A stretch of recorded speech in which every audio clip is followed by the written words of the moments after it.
was the weight of every curse upon him.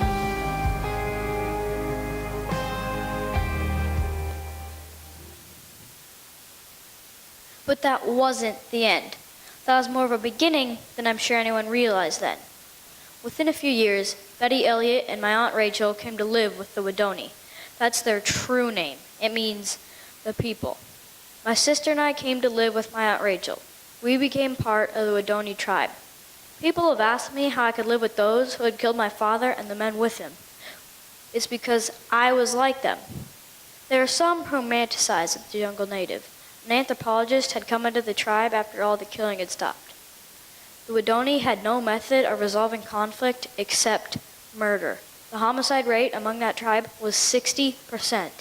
Even though they lived in a jungle full of disease and many other dangers, every 6 out of 10 adults was killed by the hands of someone around them. So why could I live there? Because I was like them. There wasn't a single member of the tribe who hadn't lost someone to spearing. The boys and girls I grew up with had lost a father or a mother or someone else close.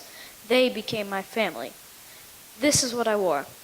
The day my adopted fathers, who just happened to have killed my real father, baptized me in the same river near the beach where my father died. He died so that the Waddoni can have the carvings of God and know the forgiveness of his love. And I ask you this, do we judge God's sovereignty by what happened after? There are some who say the death of these 5 men was senseless and without purpose, while others look to the work that happened after with the Waddoni as justification. Likewise, there were those who heard of what happened on Palm Beach and were challenged from their tepid service to take the good news around the world. Again, there were some who looked to those who went after for justification for the death of these 5 men.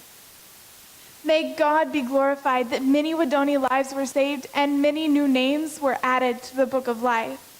May God be glorified that perhaps hundreds of men and women were awakened from their slumber and challenged to take the gospel around the world to new places and new people groups.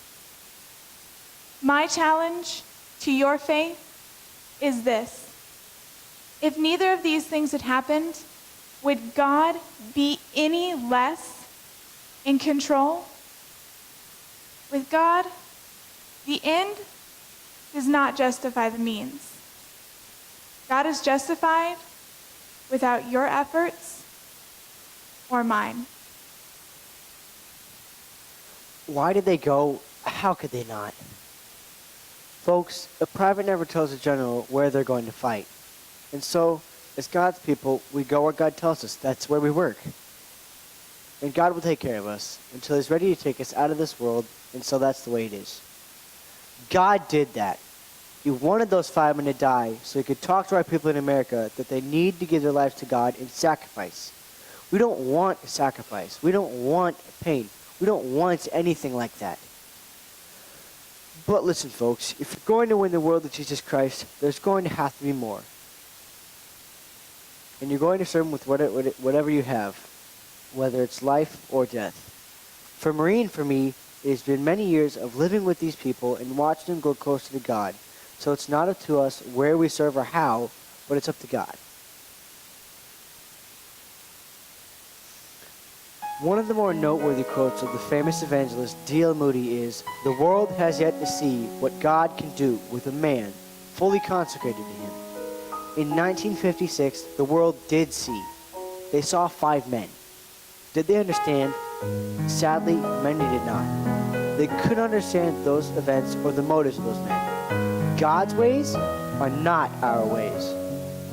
They believed that the eternal lives of the Waddoni were worth more than this temporary mortal life.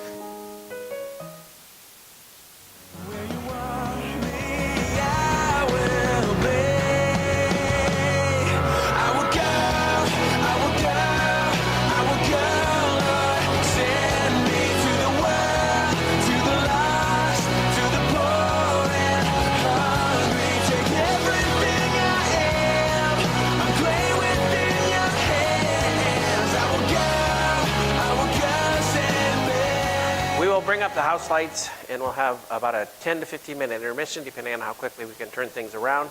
We'll get started with the musical just as soon as we can. So take a little stretch.